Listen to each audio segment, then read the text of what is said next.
Hi,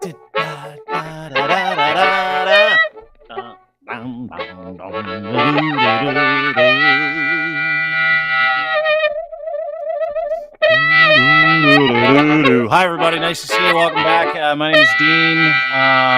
It is gray. It is 17. It is raining in the beautiful city of Toronto, which I live.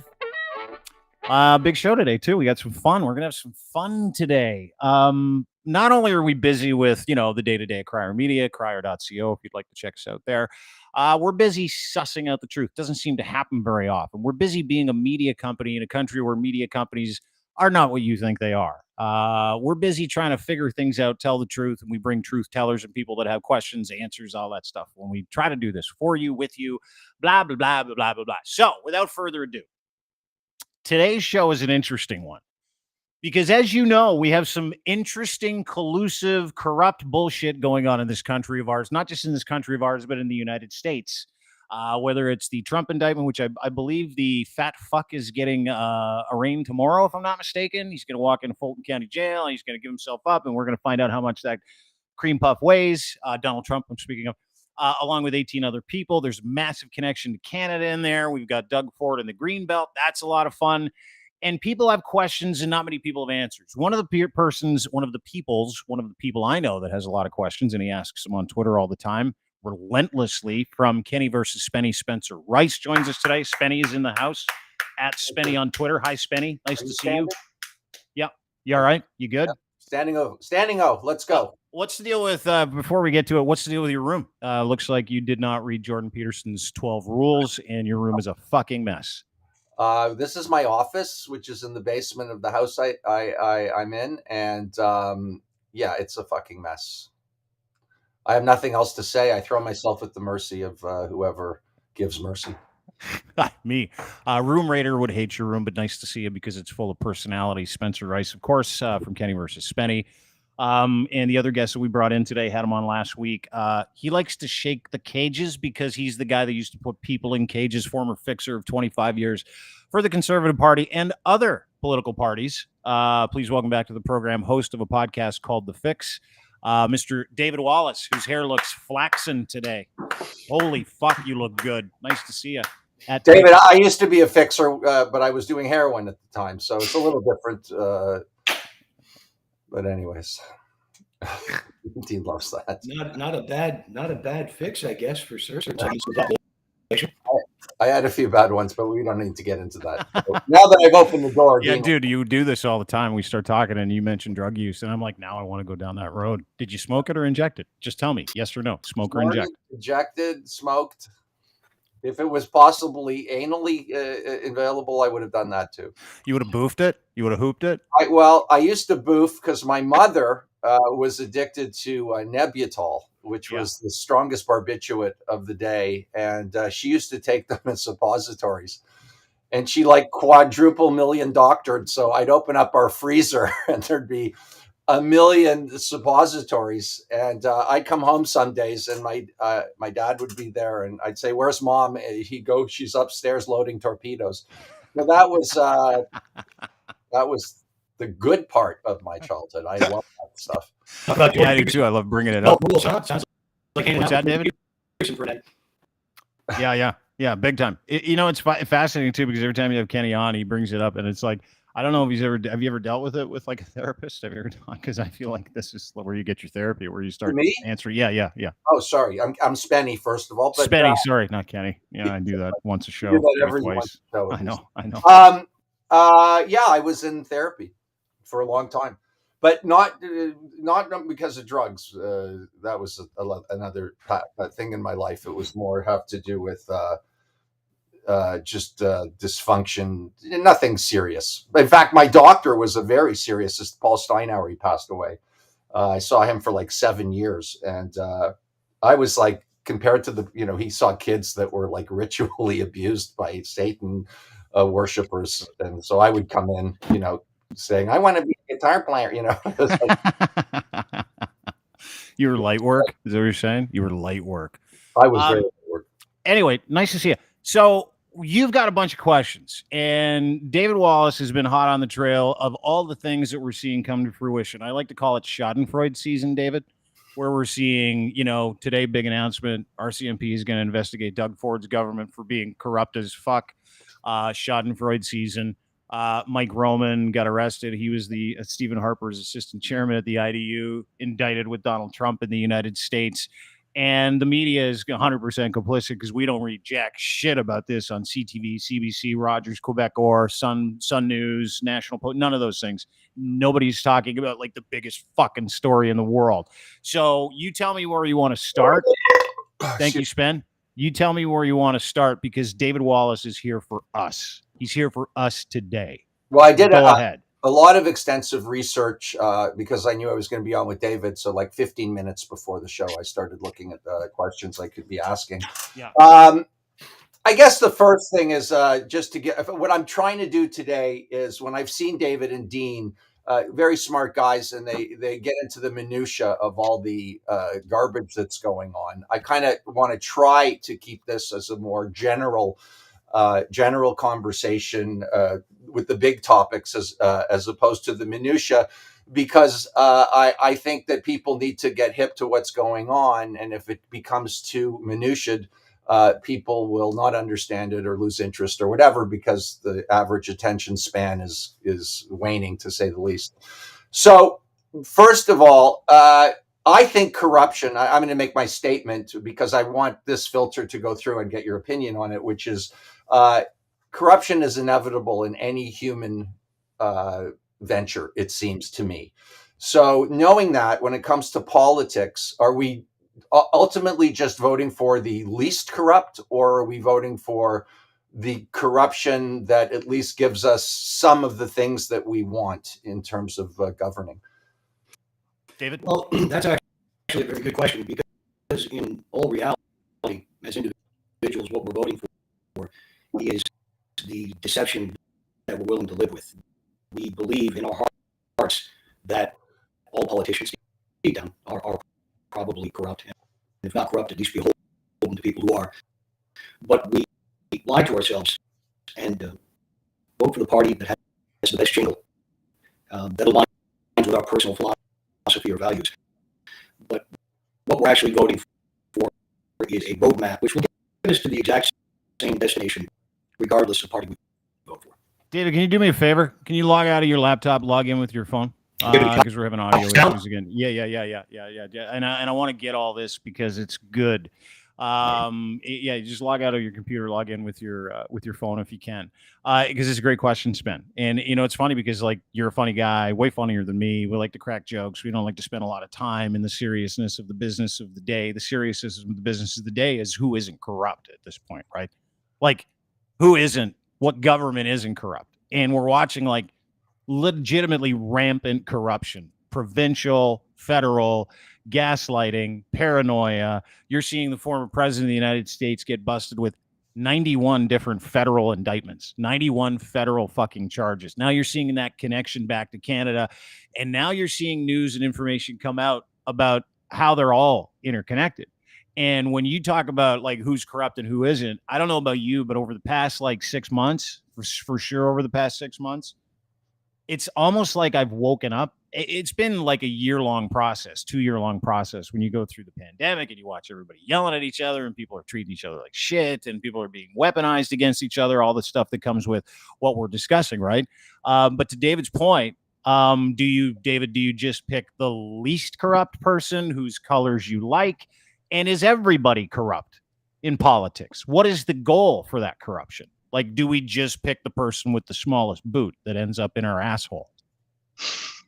Well, as I was saying before, the truth is we vote for the ideals espoused by these politicians and their parties that align with our personal values. But deep down, what we're doing is we're voting for the best jingle, because the actual destination is always the same, regardless of party that you choose. Corruption is inherent in the system, and it's not so much the politicians that we see today that are the problem, it's the system itself. The systemic corruption is built in. The system needs to change. Until that does, corruption will become or will continue to be an everyday consequence of the process. What I hear a fair bit from certain people, maybe they're libertarians or anarchists, I'm not really sure, that they're exactly the same. So I would argue, with respect, that if, for example, having a social safety net or getting help from the government for taking care of a kid with disability, things that you get with the liberals that you don't get with the conservatives necessarily, that's to me a substantial difference, even if everybody's corrupt. Is that not true, or is that what you refer to as the jingle? Well, it's a jingle. It absolutely is correct in theory. But unfortunately, what we find is with these social safety nets put in place, they become the final destination for a large segment of our population. There are no definable ways out of that lifestyle. The safety net is there for one reason, to be a safety net for all Canadians. When it becomes their place of residence for their time here on Earth, that is not an ideal situation. And really, the Liberal Party of Canada has no real motivation to get people out of that social safety net, because that's what props up the regime, so to speak. Now, is that, in your opinion, is that laziness or taking advantage of government help? Like, what is the what is it that well, obviously we don't want, and a society that lives off the government, right? I agree with you 100% there. Is that what it is, or why are people taking advantage of it in such a way? If you can answer that, I don't know. Yeah, absolutely. Well, there are a number of reasons why. I mean, the social safety net has ensnared so many people, not just people who are looking to live off of it, as you say, but a lot of people who have spent the last 4 to 8 years in the educational system, who have degrees, who unfortunately can't find jobs in their chosen profession, or when they do find those jobs, economically it's unfeasible to maintain a home and a family, so they end up utilizing social services. And the problem is, we're really caught at this point in history between the old economy and the new economy. Innovation needs to drive us forward. Only innovation and growth can get us out of this cycle where people are living off of the public dime. And when I say that, it's not an insult at all. It's because the system is collapsing, and it's collapsing because the top 1% of society, meaning your corporate oligarchs, have basically redistributed the wealth into their own pockets and cut off opportunity for the rest of ordinary Canadians. That's why people can't afford to buy a home today. Yep. Interesting. Dean, any comments on this? I just not really. I think they're all fucked. Like, it's funny because you can take anybody, and David says this all the time. When we talk about politics, we talk about the gaslighting on both sides, right? The paranoia that one party feeds into your ecosystem and the other party feeds into your ecosystem, telling you unless you vote for us, or unless you do this, or unless you talk about this in this manner, you are X or you are Y. You're branded. It's like a big fucking branding exercise that we see all the time, right?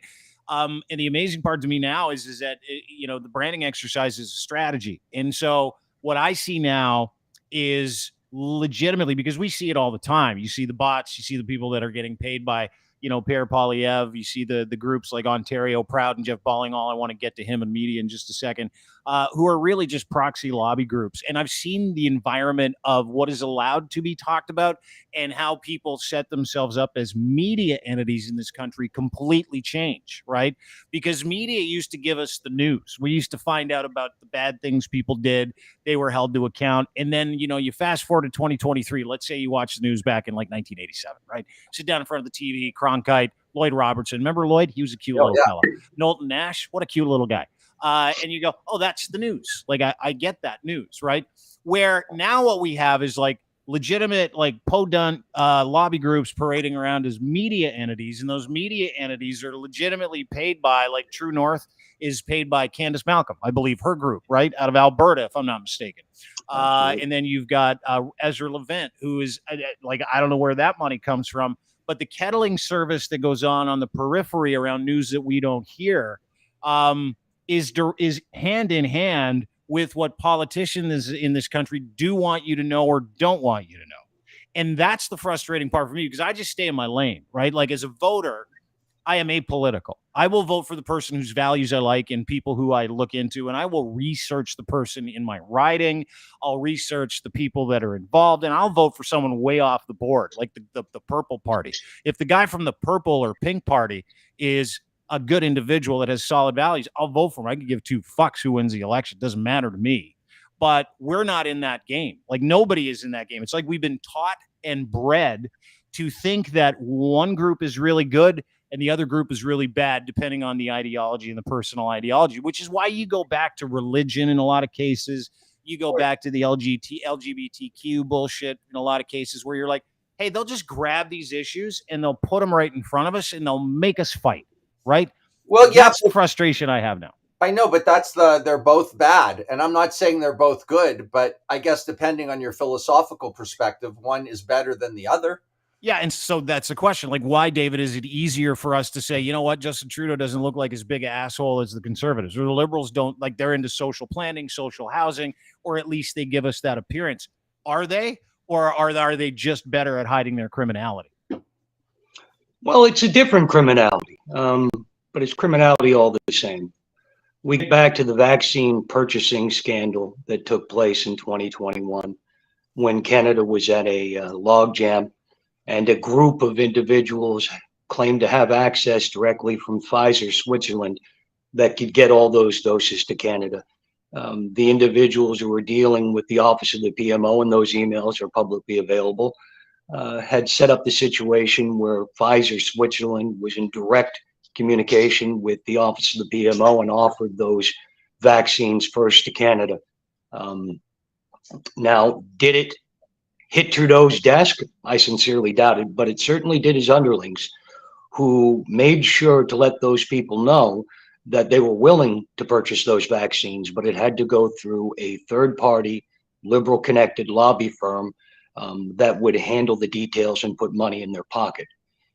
So they're not clean either. Now, the irony of all ironies is one of my researchers, a tremendous researcher, Theobis on Twitter. Everybody knows this guy's a first-class analyst, and he dug up that this group was actually looking to commit fraud. They did have a real relationship with Pfizer, but apparently they pulled this scam around the globe. Not that the Trudeau government knew that. They didn't. So it was actually a wonderful case of two thieves trying to fuck each other, which always gives me a big chuckle. But the truth is, it's about taking care of your friends. Like in any line of work or business, the son-in-laws, your sons, your relatives, your friends, they all get preferential treatment when it comes time to get hired, to get bonuses, or get promotions. It's a human condition. Yes. And until we build more robust rules and more robust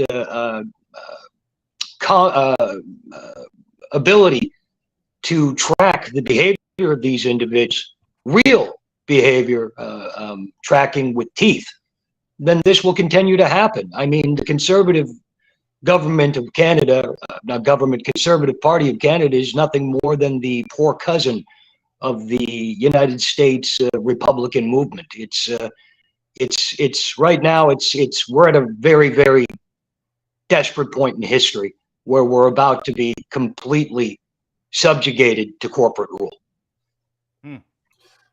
Okay, so again, going back to what I said earlier, if the condition of humanity is corruption, what you say, there's accountability with teeth. I mean, I don't really see that happening. So at least the way I look at things, and maybe I'm wrong, if the corruption's going to exist on both sides of the spectrum, then all I can really judge a party by, or a political leader by, is what he actually gives to me as a citizen, right? And what are they giving you? What are they giving you? What do you mean? You see, here's the problem. They say giving. There should be a certain basic standard of living in a society that is developed, such as Canada, which is not given to us, but which is our right. Okay, as a taxpaying citizen. Let me answer your question. I have 4 children, 2 in the United States, 2 in Canada. One of my daughters is autistic, and she needs all kinds of therapy. Now, I'm not saying that if the conservatives were in power, I was paying out of pocket for a long, long time, and it was very, very expensive and difficult. And then, I waited in line, which everybody bitches and complains about, but I did it. And then finally the government kicked in and started helping. That's a real world thing that I'm very grateful for, whether you want to say giving it or it's tax money that I don't know. That's just words to me, but I'm getting help. Now, my idea is that I'm not so sure I would get that help with the conservative government. And therefore, that's why I vote liberal. And there's nothing wrong with that. And I mean, you don't need to be in the dark about whether the conservatives would give you that. We already have our answers. Look at Doug Ford's Ontario. I mean, look at the number they did on sick kids in Ontario. I'm being generous. I know, you're right. It's a national disgrace. I mean, the only way to change this, you can't look at it from a leadership position. These are figureheads. These aren't gentlemen who are drafting policy, regardless of what Prime Minister Trudeau or Mr. Spandex Poliver there might let you know. These are not guys who are masterminding the direction of the ship. These are jingle salesmen. Their orders are coming from up on high to the people that they are obligated to through financial commitments. Okay. They're owners. The people who come up with policy and enforce it, that should be your MPs. I mean, if you have a problem, you go to your MP's office because that is the person in your community. And if everybody in those communities show up at that person's doors, place of business, constituency office, and demands change, and if change isn't forthcoming, demands their resignation, that's when things will start changing, when it's done on a mass scale across Canada. That's where the power is. That is fantastic what you're saying, because that everyone can get their heads around, and it's basic activism is what you're saying. Absolutely. And we're all too late. Now, let me ask you a question. In terms of the conservative philosophy, can either of you gentlemen tell me some good things about conservative philosophy versus liberal philosophy, forgetting all the corruption for a moment? There are plenty of good conservative philosophies. I mean, the Conservative Party of Canada was an institution, and obviously it had a lot of really great and innovative ideas, and bootstrapping oneself and building a nation from the ground up. These are all excellent ideas. Unfortunately, the Conservative Party of Canada ceased to exist when Mr. Harper took control. What we have now is the IDU in sheep's clothing. That's what we have. We do no longer have a conservative movement in this country. The conservative movement is dead. The conservative movement in the United States perished a long time ago. What we have is an international crime consortium which is more concerned with regime change and redistribution of wealth to corporate partners. That's what we have. The Conservative Party is gone. Get that optic out of our heads. It's an illusion. It no longer exists. Okay, so the word that gets tossed around a lot, and I'm even a little confused by it, I'm sure a lot of people are confused by it, is oligarch. Can you, as simply as possible, explain the oligarch's relationship to the government and what is wrong with that relationship? I totally Russian oligarchs or Western oligarchs? Are you talking about, because the oligarchy is it's specific to corporate bullshit, right? Like, a lot of power in the hands of a couple people that have a lot of money and they like to push people around. Those are oligarchies, right? What you're asking about Canadian ones? You're asking like who's involved in Canada? Sure. I mean, I live here, so I might as well. Yeah, let's start there. Good one. Yeah.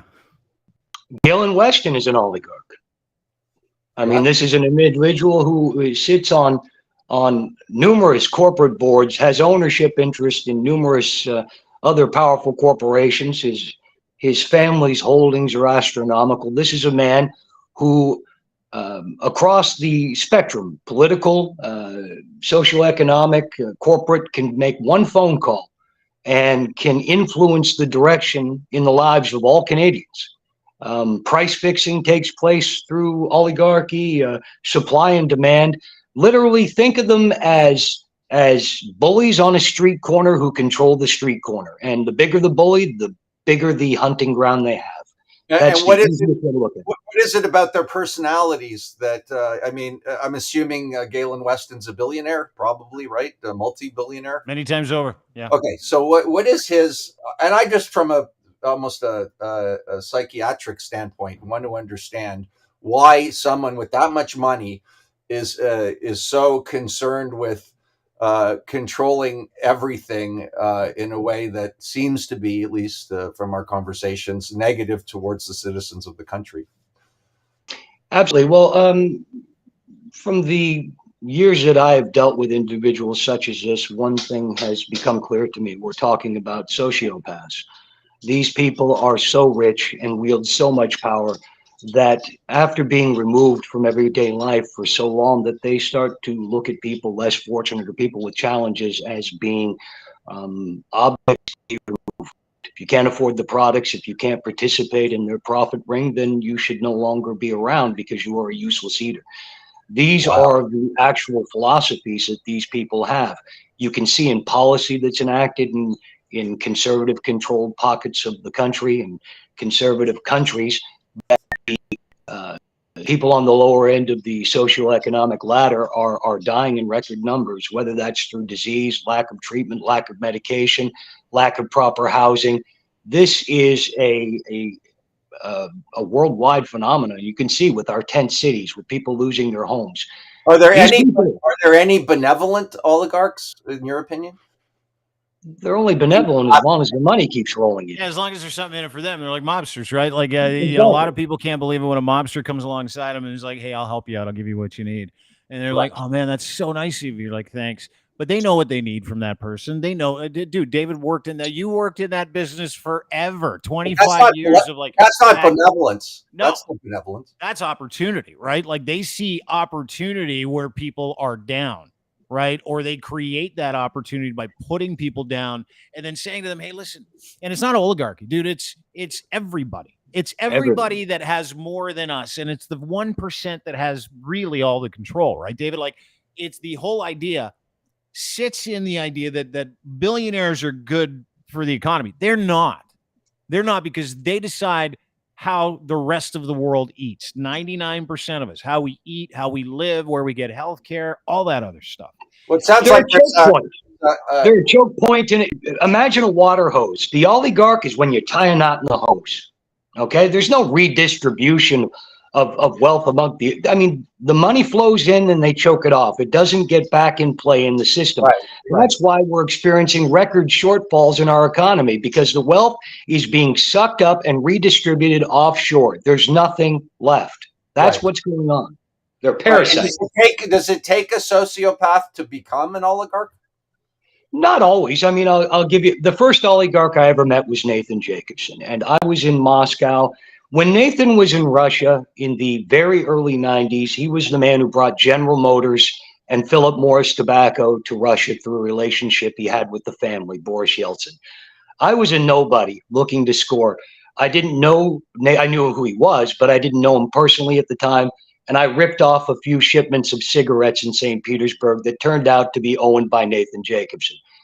Now, when we met, because I was a nice Canadian boy, he didn't have me killed, and we developed a decent relationship. But oligarchs are in it for money. That's what they're in this for. And if you can be a benefit to them, they'll be your best friend. The moment that you're not, they'll cut your throat and leave you dead in a ditch. That's life. Yeah. That's comforting, isn't it, Spen? Oh, yeah. Feel good? I'm going to see how many suppositories I can stick up my ass and end this fucking charade of a life.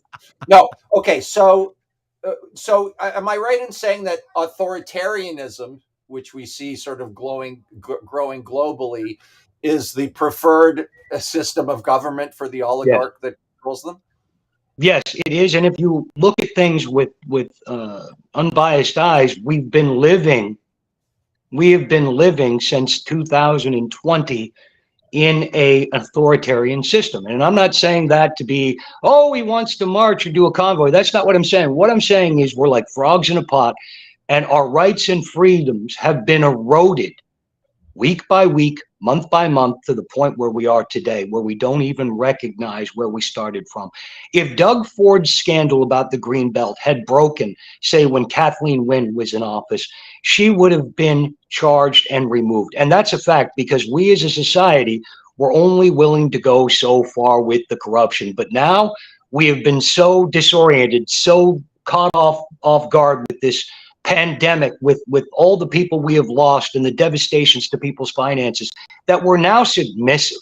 They just threw some fall guy into the wood chipper. Well, even Clark, who all of them, Doug Ford should be right now cooling his heels in a holding cell while the RCMP go through his financial records when Revenue Canada is going through them, but they won't. And they'll allow this to pass because they're complicit. Okay, so I have a question.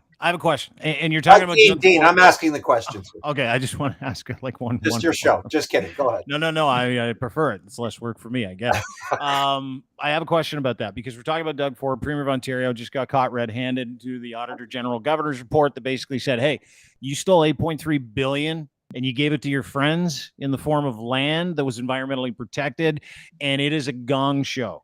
To the point where now, as of today, Spen, I don't know if you've seen this, the OPP is referring the Greenbelt probe to the RCMP to avoid potential perceived conflict of interest because old Dougie'd flow down to Windsor for some big barbecue, or he was gonna con people with shitty hot dogs and burgers to tell him he's a good guy, and he took the OPP plane down there, and the OPP and Doug Ford are connected like thick as thieves. They're like, oh, we're good pals. And it goes through Ron Tavener, a gentleman who used to work at the OPP. Long story short, that is corruption in plain sight, in my estimation, right? Yep. When the Auditor General on her way out goes, oh, by the way, the Premier stole a whole bunch of your land and your money and federal COVID money, and he's using it to give to a whole bunch of his donors who are all construction guys who really run policy in the province of Ontario. Like they do. It's just a fact. Right? We know that. And now this is going to the RCMP. So here's my question to you, David. This is a real quick question. Yes or no? Is this where we find out how many levels of government and law enforcement are corrupt? Or is this placation? Or is this like game on now for Doug Ford when it comes to a real investigation because the RCMP are at it? Or are they skittish too? They won't do a damn thing. What are they going to do? Put the investigators tasked with coming to a conclusion on Jason Kenney and the identity theft and the kamikaze scam in Alberta on the case? Nothing will happen. Nothing. The people who investigate the crimes are partners in the crimes. If anybody who has the Klondike Papers, you hear the recordings between the RCMP and myself. I mean, for God's sakes, they were willing to open a bank with me in Turks and Caicos to launder money for international criminals. This is a fact. Wake up. Our police are our captors. These are not, and I'm not talking about on the street, the officers. Officers on the street, yes, we have good, yes, we have bad, but by and large, we have great men and women who put their lives on the line to have safe communities. But the people they are working for are political animals. You do not become brass at the RCMP or the OPP without being a political animal. It does not happen. You must sell a piece of your soul and integrity every step up that ladder. And by the time you become into a position where you can have any clout, you are owned by those same oligarchs and politicians who you are tasked to investigate. Do you have any specific examples of that you can draw from real quick?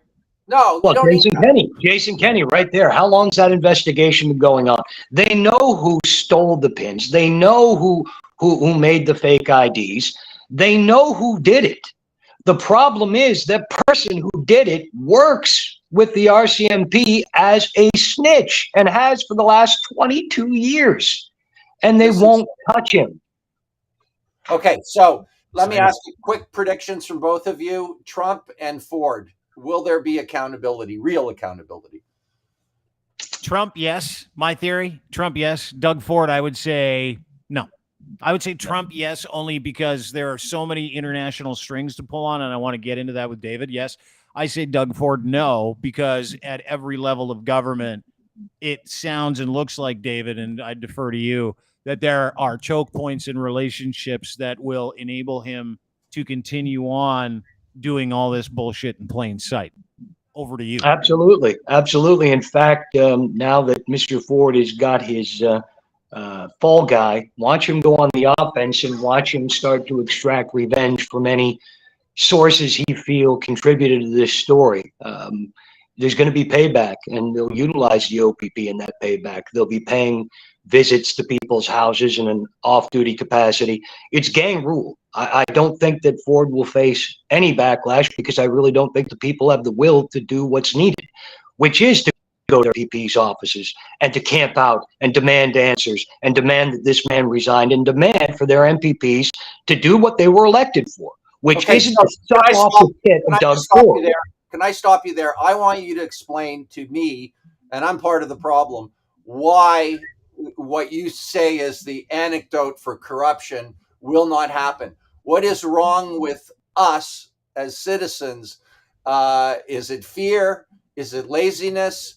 Is it lack of being able to be organized? What is at the bottom of the fact that these people will get away with? That we're apathetic. Yeah, we're apathetic. We're basically feel like nothing will change, so we're not willing to go that extra step. Or we've got a baseball game to watch. Or hey, let's watch the NFL. Let's have a beer. Let's do this. Let's go smoke a joint. We have become far too comfortable in our captivity. We may have a nice cell with a nice comfy bed and all the entertainment we need, but we're still in a prison cell. Guys, wake up, take control. This is Noam Chomsky 101. He said it a million times. It's all about activism. And I'm no better than anyone else, because I love my couch, I love my television and my guitars, and I'm pretty happy in life. And why would I risk any of it for something? So I think we have to own that apathy. Well, but I think we do. But I think we've also been told to be apathetic. I go back to the culture war that these assholes force us to fight all the fucking time, right? And then I think about how, what was it, 18 or 19% of voters voted to put Doug Ford back in office for another 4 years. 18 or 19%, I think that was the number, if I'm not mistaken, because we were told by the media, and this is another part of this issue, and I want to fucking get into it. We were told by the media and partners of Doug Ford, conservatives, we were told, don't worry about it. We were told it's all good. Polling, he's going to win. It's going to be a landslide. Don't worry about it. It's not worth it.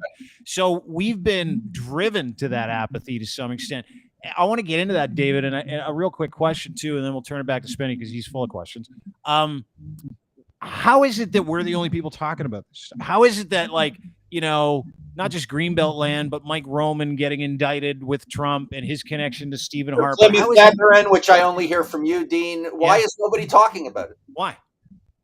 We've been conditioned not to talk about it. We've been given entertainment and fluff on our mainstream platforms. They're weapons of mass distraction.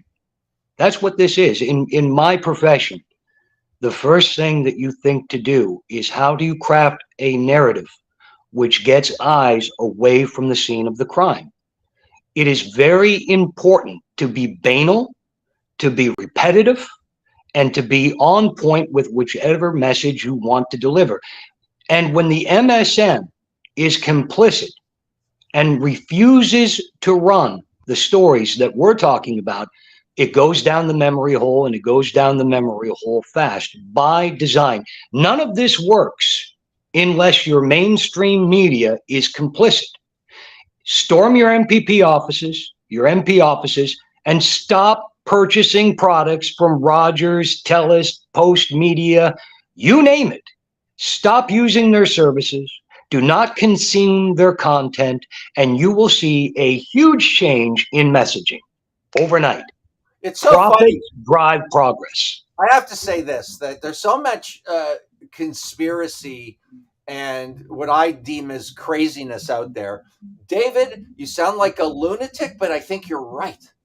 That, it's so funny, the difference between a completely off the wall conspiracy theory like Jewish lasers, or there's a million of them out there, but this sounds very real to me, what you're saying, and I don't think it's a conspiracy. Well, it's accountable and non-biased. Like, anytime I talk to David, anytime he and I have a chat, it always goes back to the whole industry, right, of media, politics. It's an intersection, media, politics, and legal in this country. And it's frustrating because this is what creates apathy as well.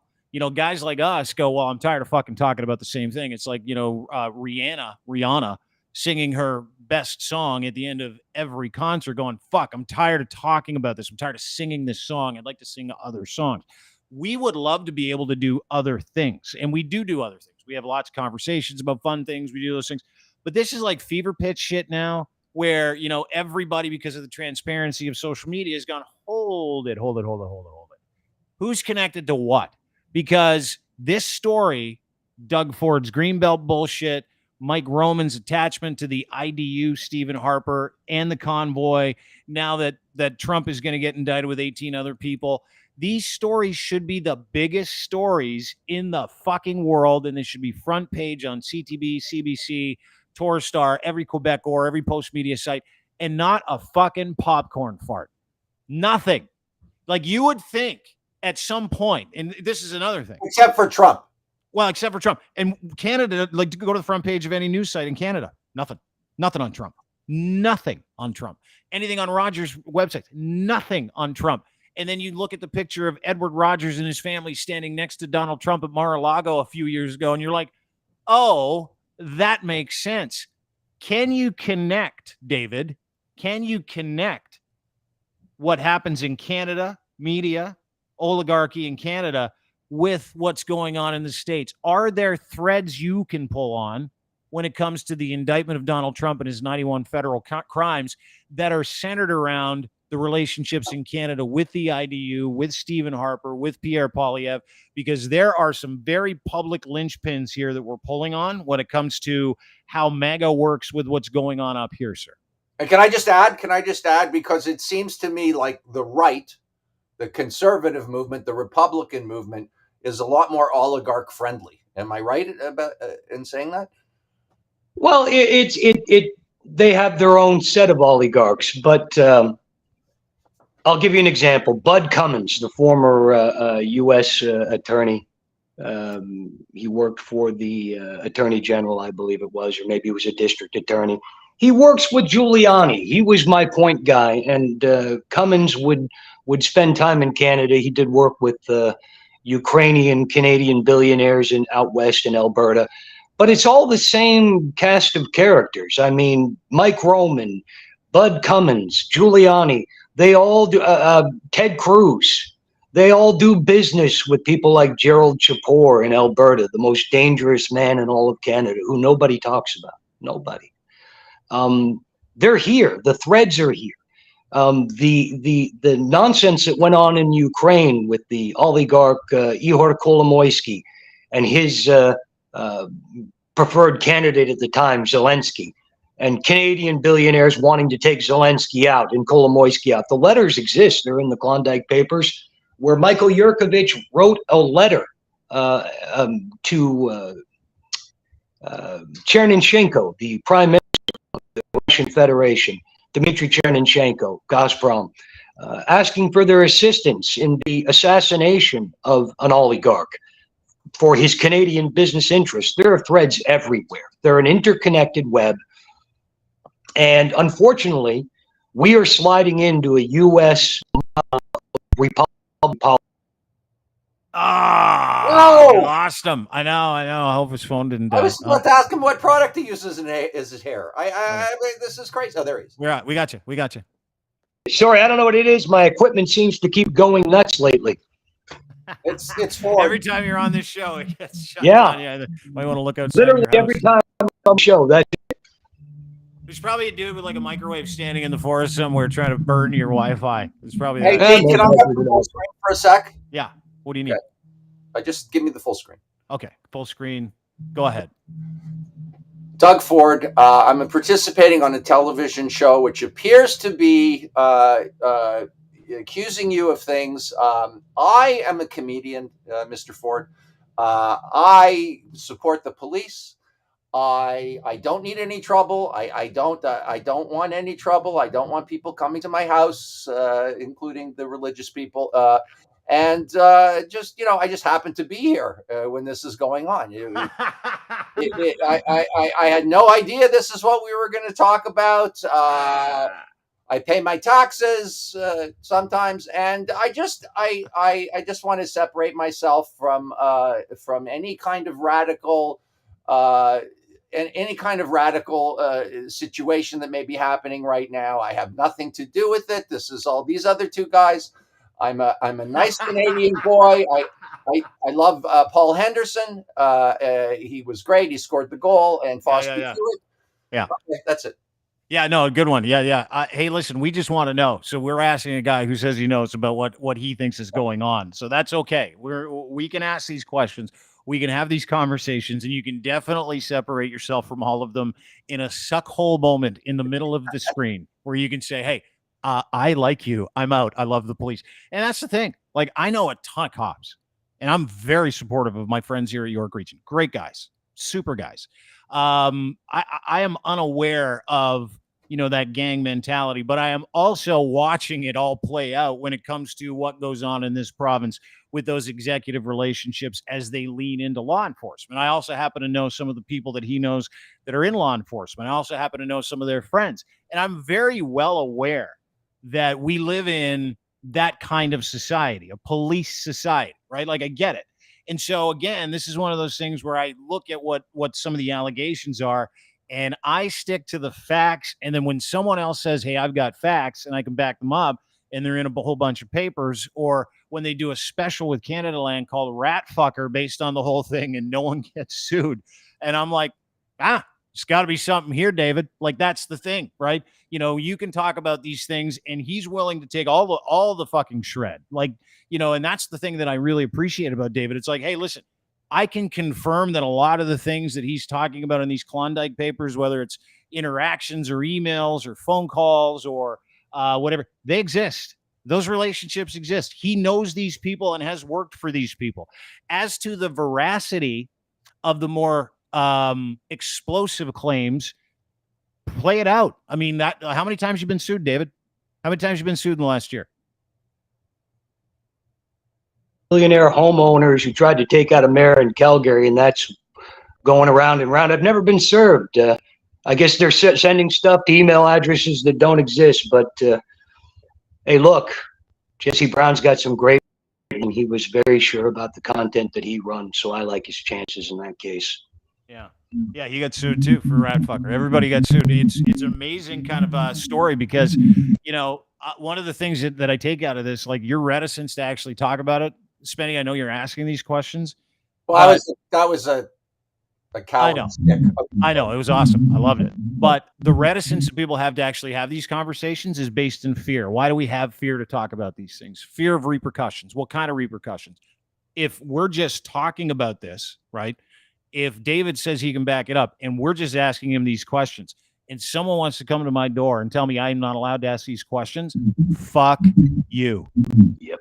And not only fuck you, I will find ways to fuck everybody because I know things nobody should about all these people, right? And there are some people involved in some of the darker shit that we've seen who I've vacationed with, who I know, and they know I know.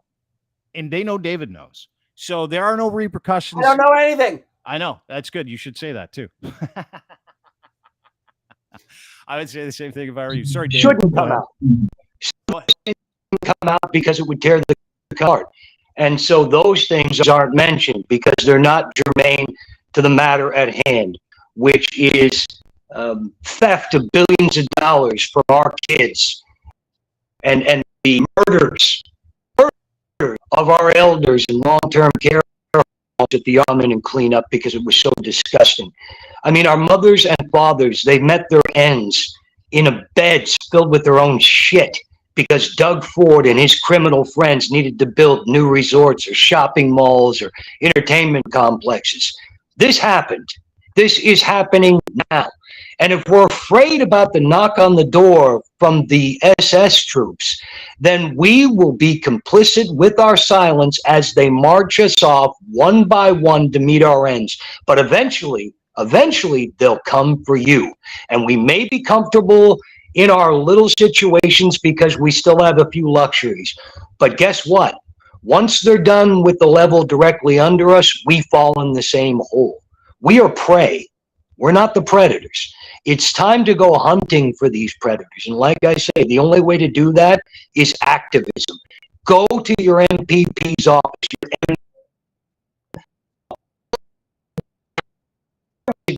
stand up and do what they were, which is to hold their leadership accountable for their communities. They work for you. They don't work for Doug Ford, and they sure as fuck don't work for the Galen Westons of the world. And until we remind them of that with the only tool we have, which is our voice and our feet on the ground, we will continue to lose every time. Fuck. Well said. Spenny's laughing. You okay, Spen? You all right? I shit my pants about a minute and a half ago. I'm going to put a latch on my door so the LPP can't come in. And I'm praying that I'm so irrelevant that no one even cares about what I say. I don't know. This has been probably my favorite podcast I've ever done, this particular one, because I think it ultimately, I tried to get you guys to be as simple as possible when you guys get into the weeds and you're highly intelligent. And it's depressing. Let's be honest, it's depressing because what David says about what we have to do, it's just not going to happen. I just know it. I just fucking know it. And I don't know if it's because people don't care or people are afraid. It doesn't really matter. And I hope to God I'm wrong, by the way. But I just don't see people being that much into activism to change things. Wanting to be part of the solution. Yeah. It's hard to fathom when you get like 20% of this province of 15 million people deciding who's going to lead the other, 80%. It is incredibly sad where we find ourselves. The apathy is real. The apathy comes from a million different things: being told we don't have to vote, being told that what we think doesn't matter, being separated via culture wars, being separated via ideologies and religion. Like it is literally, and David talks about this, the chaos that we see on a daily basis. It really exists in social media. Doesn't really exist. It sort of exists in homes, but like you go out, I go out, I talk to people. And there's no Twitter conversation, right? There's no, oh, well, I'm not going to let you come in here because I don't like you because you have those views, right? But that exists solely on social media. So Right. Most of this is an op to some extent. Like the whole idea, again, we talk about media. There's an operation at hand, and you have different cultures fighting that operation on behalf of trying to get access to your PIN card and your taxpayer dough. We talk about it all the time, is that that is the sole purpose of any of these governments, and then via that, the power that they get, they'll choose to enrich their friends. And if you're just coming into this as a non-biased idea, like if you're just waking up to the idea, David, that everybody wants your stuff and you are the mark, very sad, right? And you would think that information that we're uncovering, we're talking about, and we see in the works of every political party, everyone, that we are the mark. You would think that society would get angry about that, David. You would think people would be pissed and want to get called to action, no? Absolutely. In a lot of the countries in the world that I worked in, when we were trying to fuck with their government and undermine it for an overthrow, the people were enraged and they took to the streets. Sometimes it worked, sometimes it didn't, but they weren't an audience. They weren't sideline viewers. They were participants in their own democracy or slavery, whichever one you want to fall on. But at the end of the day, they got up, they got active. Why do you think we're not seeing the unrest in other parts of the world on mainstream media? They want to keep us calm because they've got a very good thing going here. They've got compliant slaves and people who are. Sorry, You know David, what I mean? what would it look like from a high up perch, a real substantive pushback against the criminality that you're discussing? What would it actually look like? How do you see that? What Mandela, what happened with him? Like, how does that happen in Canada? I don't even, that's the thing. Do you remember, Dean, when I called you a long time ago and I was so wet behind the ears about, we got to tell people about all the bots and all the, and it all came to nothing. No fault of anybody's. But so what would an effective pushback look like, in your opinion? Right now, say Dean was to do a live show with a selection of guests protesting the theft of almost $9 billion from our children's future, to do a live show at Queen's Park, set up outside and invite as many Canadians who are like-minded as possible to join us. Right at Queen's Park, do a marathon show, bring people on. Let's talk, let's make noise, let's get our views apart. Let's demand that our MPs or our premier himself come out and answer some questions. Real questions, not to a lynch mob, but to a media that is not controlled and with a message that hasn't been massaged before agreeing to go on. We're not CTV, we're not CBC, we're not global. But the citizen, the people, put questions to our elected leaders that we choose, not that are vetted or not that are being willing to answer from some corporate media pantomime. It only starts with a few voices, but it takes people hearing those voices and joining in. That's what will do it. One thing, one movement. Go sit down, have a conversation, and hope people join us. And if people do want things to change, they'll join us. And if they don't, well, we get the government we deserve. Mm-hmm. By the way, I think it should be torches and pitchforks. Whoever asked that, she looked familiar, right? Wow, this has just been great. This is everything I wanted it to be, Dean. Thank you, and thank you, David. I don't know where it goes or what's going to happen, but that's the kind of simple, clear vision and ideas that I wanted to bring out of you guys, and I feel great about it, actually. Well, I appreciate it. These are conversations I love having, and so I wanted to have you on. I mean, we've been trying to do this Q&A with you and David because you're a very inquisitive person, vulnerably inquisitive, right? Like, you're one of those guys that's like, I don't know, and you'll say it out loud when everybody wants to say they know, you don't. And so when you get answers like this, and the answers are, hey, listen, they're all criminals, they're just trying to keep you fighting in the middle of the arena so they can steal from you. It doesn't matter what it is.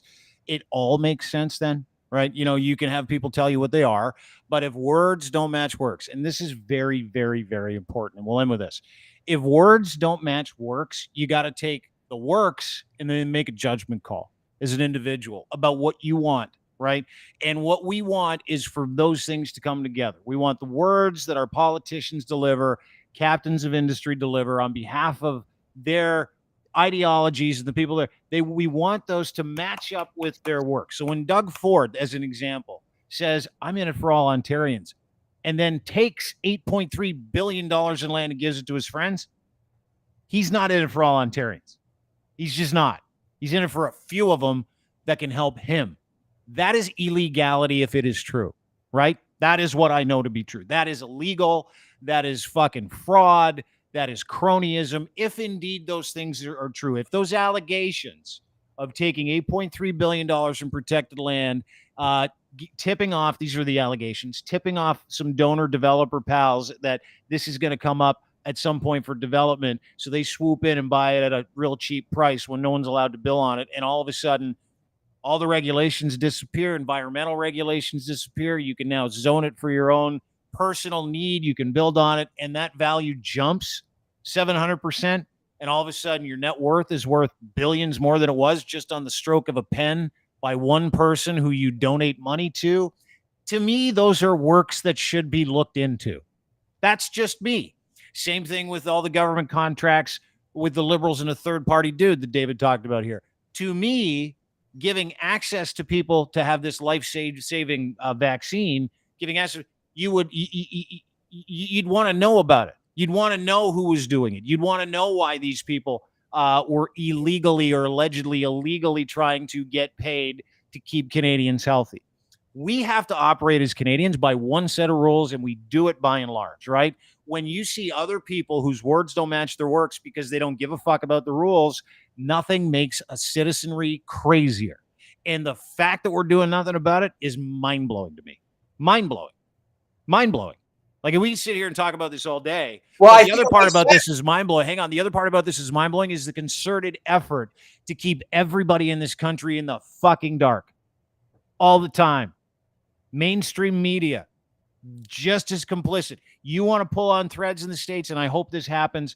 I hope we find out about everything. And here's the thing, and this is the problem that I have, David, and the last question I'll ask you. The problem that I have is that if one party talks about the illegality on the other side, the other party will get found out for their illegality too, right? Like, nobody wants to open those doors because everybody at that level is getting paid. So, case in point, foreign interference. In Canada, we do not have a foreign interference registry. In the States, they do. If you're going to go in as a lobbyer, it doesn't matter because it all gets washed under the thing. But you know how this works, right, David? You have to register as a foreign agent in the United States. In Canada, you do not. We also do not have RICO laws in this country. So racketeering around foreign interference, generally speaking, doesn't get found out because we have no triggers for it, correct? Why do we not have those triggers in Canada? Why don't we have a foreign registry? Why do we not have any RICO laws? Can you explain that? 8.7 billion.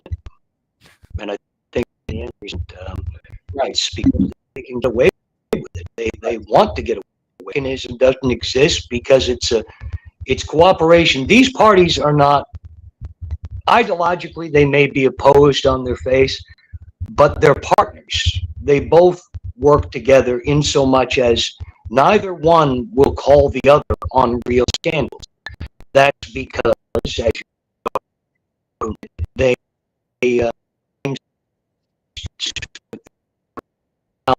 are no foreign registry. That party seems too anxious to make sure that rules and regulations and legislation is enacted to a third-party registry, because then that makes theft more difficult. It makes sense. Would you say Trump basically was so stupid and so loud and arrogant and narcissistic that he just went too far?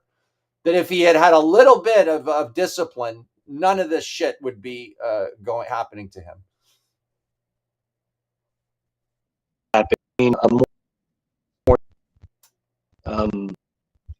Yes. More savvy than this. I'm crime family, excuse me, the Duffers.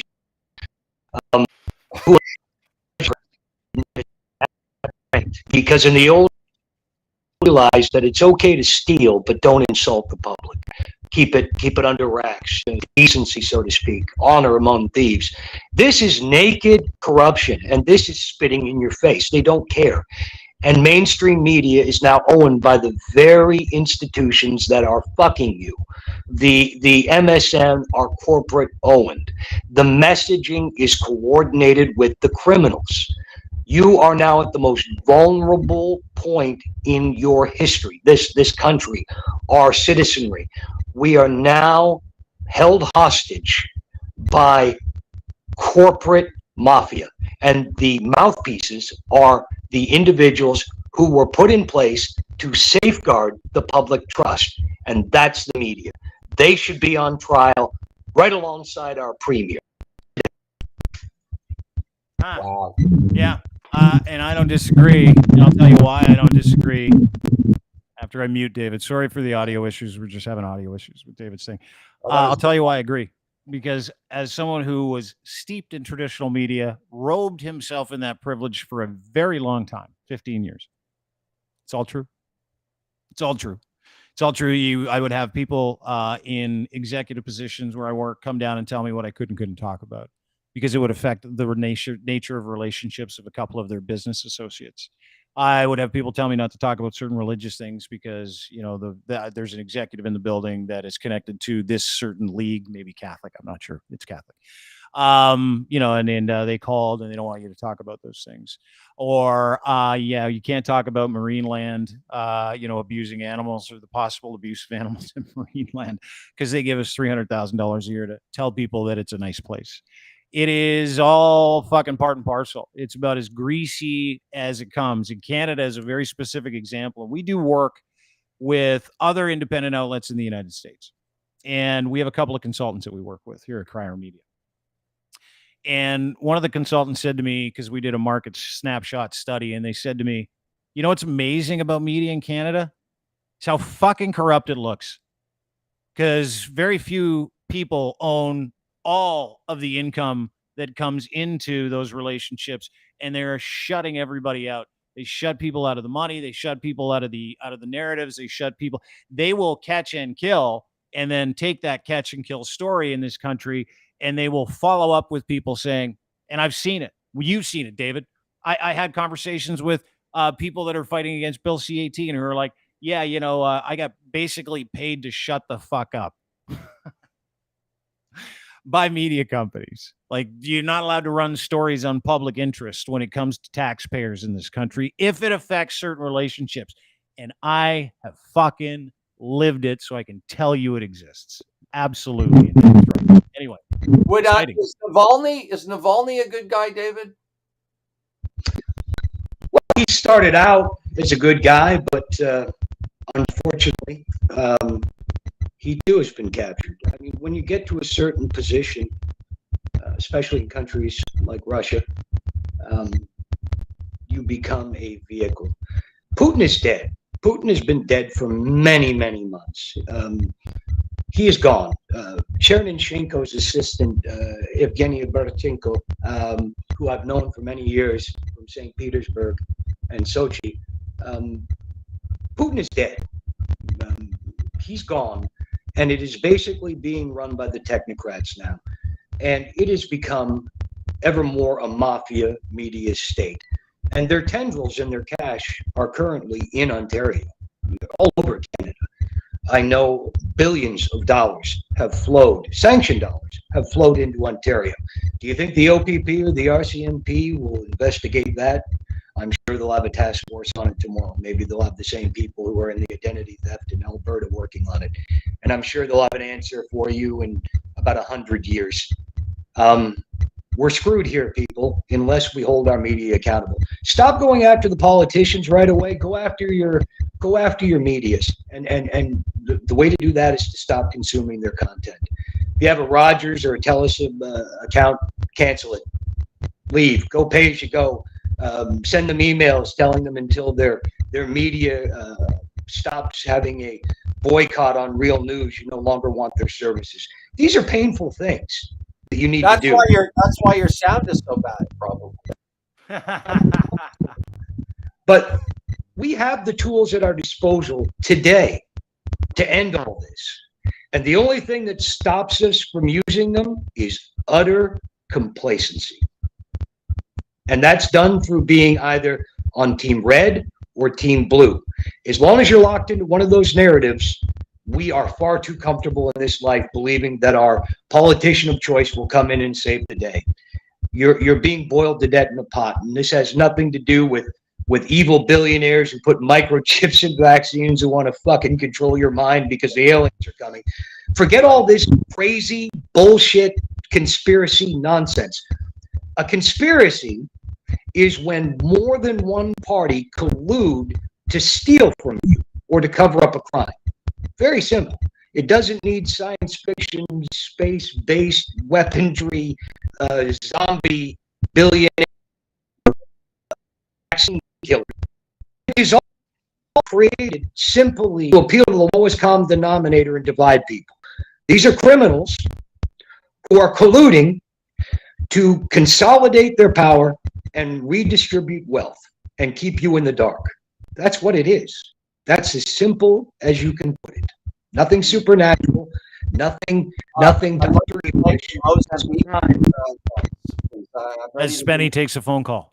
No, I'm calling Air Canada, see if they fly to Mozambique. Can you get me there? Wow, yeah, that's exciting. This has been everything I wanted it to be and more. Good. Well, I'm glad you were here. David Wallace, host of the Fix podcast at Pick61989 is where you can follow him on Twitter. He's here all week. Try the meatloaf. That is Spenny. Obviously, Kenny versus Spenny. You can find him at Spenny on Twitter, or he's playing a series of pub gigs in and around the area that he lives in.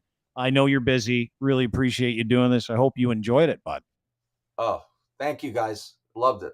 Great to see you. Talk to you soon. Thanks, buddy. All right. Spenny's got to go. David Wallace, thanks for doing this again. Let me know if you get a knock at the door. Yep, I definitely will. You'll hear about it. It's better to be tried by 12 than carried by 6, so you'll hear about it. All right. I'll talk to you soon, buddy. Thanks for doing this. David Wallace, ladies and gentlemen, at Pick61989 is where you can follow him. Interesting podcast. I just want to know. It's one of those things that I was born with, this inquisitive mind, where it's like, I don't think that's supposed to happen. How did that happen? And then I dig. And then I talk to people that know. And they're like, Then we follow that up. We're like, okay, well, let's have receipts. I've seen receipts. The RCMP is investigating receipts of Doug Ford. Donald Trump got arrested, and there's a Canadian connection to Stephen Harper. Those are receipts. Those are works. You got to believe all the words. Words are ridiculous. Anybody can say anything. That's why people get laid on Tinder. You know why they get laid on Tinder? Anybody can be anybody on a screen, on social media, on a profile. They can tell you anything. Give them like 2 solid weeks of spending time with someone that you've met on Tinder. You'll see that that is not real. None of that stuff's real. It's all performative, right? And that performative stuff just gets... It's a big circle jerk of idiots, criminals, assholes, people who are highly unemployable in the real world, because employable people don't get into politics because they don't need to. They go make their own money. They go get their own influence, go get their own agency.